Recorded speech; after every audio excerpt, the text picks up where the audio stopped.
Should we make a start then? Thanks ever so much for coming. It was just a few weeks ago when we had the very first event here. I think what's different about this plan, it's a plan for the whole county, not just for the police, for all the agencies, particularly the voluntary sector, who are playing a huge part in delivering, policing services in the county and reducing crime. So I think that's what's different about it, compared to what went before. And there's a huge resource out there that was almost untapped or certainly uncoordinated. The voluntary sector brings, 2,500, 3,000 groups which will work together with the police to reduce crime and make people feel safer. That made absolute sense. Crime and peace and good order is for everybody, not just the police. Morning, ladies and gentlemen. Good morning. That's much better. I want to feel the care, the compassion, the love, the energy from the people that come to work, and I believe day in, day out, do a great job in general on behalf of members of our communities.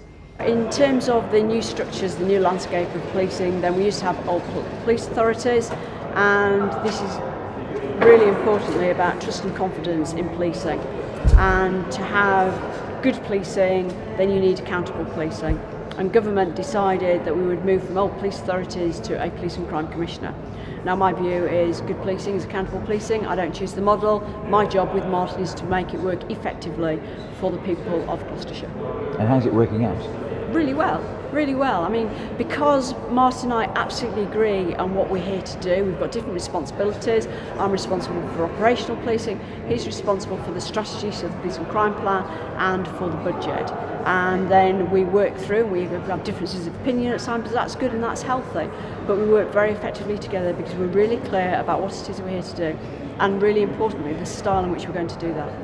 A short while ago, I went down to the BBC, Radio Gloucestershire, to do an interview about drinking and driving. The aim of the Road Safety Partnership is quite simply to make Gloucestershire a safer place. It's to reduce the number of people being harmed in road collisions. The support that we get from the PCC's office is absolutely essential. We're living in a world where we need to get the best value for our road safety pound that we can, and working together we can do that for the people of Gloucestershire. Safe and social driving is one of the Commissioner's priorities. How do you bring that to life? How do you make that priority work? 92% of all of the people harmed in Gloucestershire are harmed by a driver of a vehicle, and what we need to do is to get those drivers to accept their responsibility to do what they can to make roads safer. Whether people drive, ride, cycle or walk, we really need to raise the awareness of drivers of their responsibility to get it right. I'm going to talk to you a little bit about the work that the PCC are doing in partnership with the Nelson Trust. The Nelson Trust is a charity. We've got a number of different projects. Our main project is, the bulk of our work is residential rehabilitation for people with drug and alcohol problems, which is based in Stroud. So we work with all sorts of different individuals from different walks of life.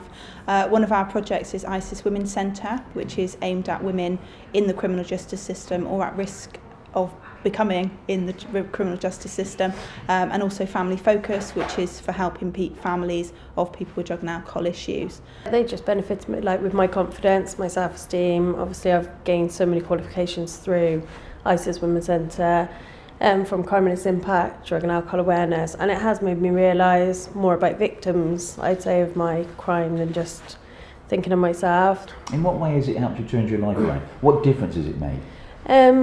I always say ISIS seen something in me that I never did, and they just really got to the core of my issues rather than just being a FOSA, and it was like kind of through the criminal justice system.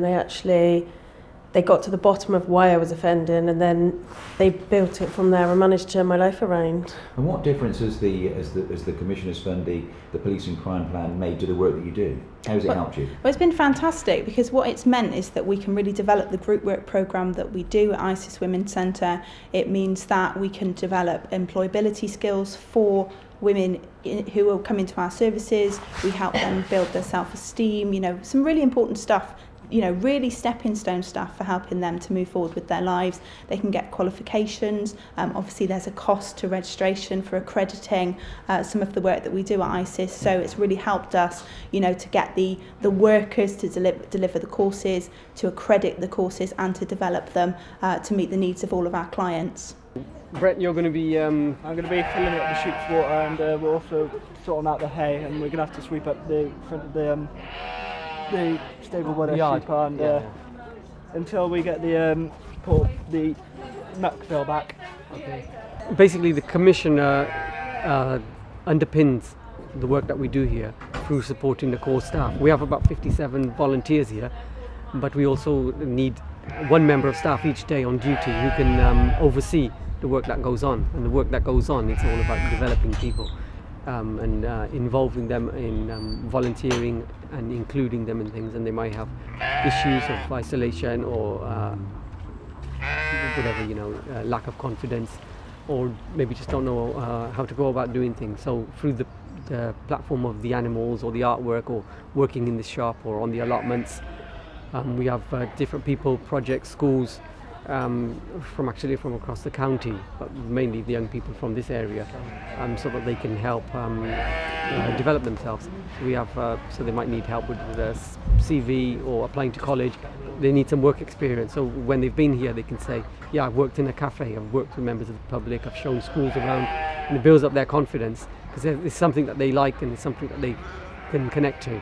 So they might like, you know, just might be the sheep or the cow or learn about lambing. So when it comes to applying to college, you can say, yeah, they've been in an environment where they've worked with others, been under pressure, and so on. And then we've got a group of adults who've been making a mural about the famous landmarks of Gloucester, working on the signs and the notices. And then we also link them up with other projects, either our own projects or other projects connected to in the city. So they might be involved with fair shares, other volunteering groups, all sorts of projects and things. What you see today is reflected in all those other projects, because the one thing I find when I actually go and meet the projects is that they're all passionate about what they do.